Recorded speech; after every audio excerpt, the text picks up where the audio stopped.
মাছের জাত উন্নয়ন এবং বিলুপ্তপ্রায় মাছ রক্ষায় কাজ করছে বাংলাদেশ মৎস্য গবেষণা ইনস্টিটিউট। গবেষণা মাঠে সারি সারি পুকুরে গবেষণা হয় বিভিন্ন প্রজাতির মাছের। গবেষণা পুকুরের পাশেই বটম ক্লিন একুয়াকালচার সিস্টেম বা ট্যাঙ্কে মাছ চাষ পদ্ধতির শেড। RAS বা বায়োফ্লক পদ্ধতি সফল না হলেও প্রায় শতভাগ সফলতা মিলেছে বটম ক্লিন সিস্টেমে। আধুনিক এই মাছ চাষ পদ্ধতিতে ট্যাঙ্কের নিচে জমে থাকা বর্জ্য অপসারিত হয় স্বয়ংক্রিয়ভাবে। এতে ব্যবহৃত বৃত্তাকার পানির ট্যাঙ্কের নিচের অংশ ঢালু এবং মাঝখানে আউটলেট পাইপ, যা দিয়ে বর্জ্য পানি বাইরে বেরিয়ে শোধনের পর আবার ট্যাঙ্কে আসে। আর এয়ার ব্লোয়ার দিয়ে দেয়া হয় অক্সিজেন। শেডের ট্যাঙ্কে ট্যাংরা, গুলশা, পাবদা ও শিং মাছ চাষ করে সফলতা পাওয়া গেছে। ওষুধ ব্যবহার ছাড়াই মাছ দ্রুত বৃদ্ধির পাশাপাশি মাছের গন্ধ, স্বাদ এবং মানও ভালো। চাষে খরচ কমের পাশাপাশি পরিচালন পদ্ধতিও সহজ।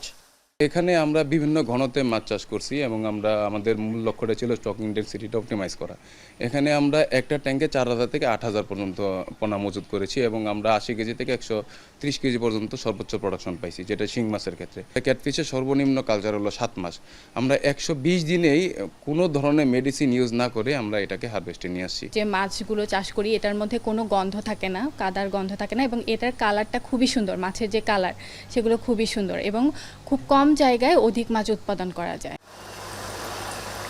কম জায়গায় নিয়ন্ত্রিত পরিবেশে মাছ চাষের জন্য এটি একটি আদর্শ পদ্ধতি হতে পারে, যা চাষ করা যাবে শহরাঞ্চলে, ইনডোর বা বাসার ছাদেও। আমাদের শহরগুলোতে যে আমাদের পর্যাপ্ত পরিমাণ জায়গা থাকে না, আমরা যদি ইনডোর সিস্টেমে এই পদ্ধতি চালু করতে পারি তাহলে আমরা এই মাছ চাষ করে আমরা সফলতা অর্জন করতে পারবো। এতে প্রতি বর্গমিটারে 25 থেকে 26 কেজি প্রোডাকশন পাওয়া যায়, যা পুকুরের চেয়ে বেশি। আগ্রহীদের প্রশিক্ষণ ও কারিগরি সহায়তার কথাও জানান প্রতিষ্ঠানটির শীর্ষ কর্মকর্তা।